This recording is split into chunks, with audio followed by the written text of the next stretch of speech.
Sa Welcome Rotonda, nagkikilos protesta ang mga miyembro ng grupong Manibela at Piston kontra sa PUV Modernization Program. Update tayo sa sitwasyon doon sa ulat on the spot ni Marisol Abduraman. Marisol? Rafi, kasing init ng panahon ng sitwasyon ngayon dito sa Welcome Rotonda. Ipapakita na lang natin dito sa ating likuran, no? Kung nakikita ninyo, ayan, no, nakapaligid dito sa Welcome Rotonda ang mga pulis at nasa kalsada na talaga mismo ang mga realista. Ito yung grupong Piston at saka Manibela at ang kanilang mga sasakyan ay talaga namang nakaharang na sa kalsada kaya talagang tukod. Actually, Rafi, hindi na nga lang tutukod, talagang totally sarado na ngayon dahil hindi na madaanan ang kalsada galing dito sa Quezon Avenue. Rafi, kung magbagint lang natin, initially, ang target sana nito mga realista ay papuntang Mendiola pero hinarangan sila dito pa lang sa area. Kaya kung mapapansin ninyo, I just don't know kung kaya pa ng ating camera, meron mga fire truck doon 500 meters away mula dito sa ating location.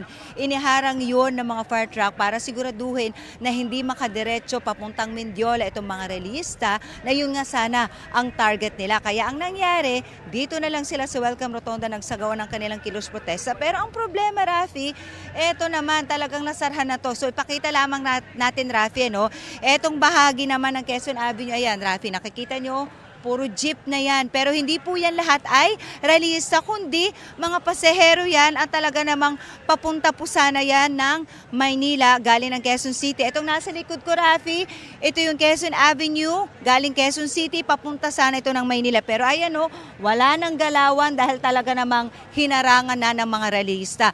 Kanina pa sila pinapakiusapan ng mga pulis na kung pwede sana buksan lamang nila kahit 2 lanes lang para kahit papano sana makadiretso pa rin pong ating mga kababayan na talaga namang obviously na perwisyo na talaga. Merong ilan na late na sa kanilang mga trabaho dahil talagang hindi lamang minuto kundi oras ang binibilang dito ng kanilang pagkaantala.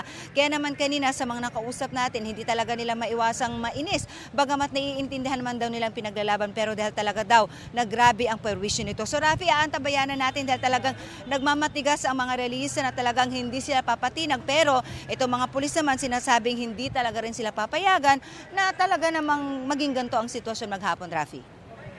Maraming salamat, Marisol Abduraman. Kapuso, alamin ang maiinit na balita. Bisitahin at mag-subscribe sa GMA Integrated News sa YouTube.